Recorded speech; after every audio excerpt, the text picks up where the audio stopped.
ke ba so si ben I ya ka jing herdor hakir kom le te kai hi ke bang don bon ong kalong ba nagare ka sarkar ka de ban book ya ka to ka khana kat kum ka kondon ka ba ars pa khandai pusau jong ke Indian Penal Code ka section ars pa khandai pusau jong ke Indian Penal Code ka kren shai whoever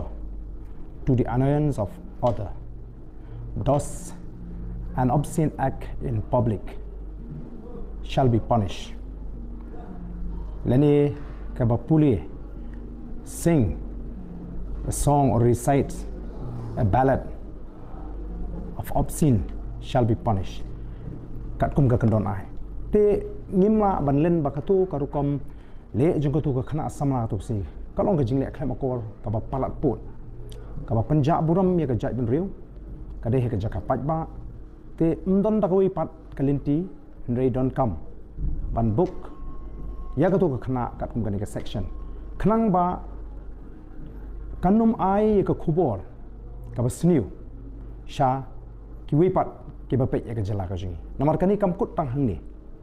mo kani kala saphriang ling ba ki rinsan social media bat kam kta ya ka buram ka ijat bat kam de hiru ka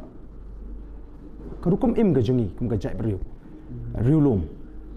bangin I gitu ke hoi phila ban lek men phila ban shat phila ban yarwai phila ban ekmen henry om de ke ba punjab buram ye ka jai men riu but kini ki tamasa ki baga sarkar ka pelong kat kum ka jing pen pau kalong ban kintiu ye ke kam jung okai perthai lesi ban pen iru ye ka sap ka phong ka ba ki briu jing na kani ka jala gi don mo ban promote ya ka tourism but ya kibriu kinong song jangan ni ka snong te ka tu ka wi ka jingja ka man ra ya ka jingja brom ya ka jai briu but kum juru ka ya ka khobor ka ba bu ya ka jai briu jingi ha ka jingja brom ha ba ki wi kin pet yangi da ka khmat ka ba pet po te ka don kam namar ka ta ka daw ya ka sarkar ba kan shimkhia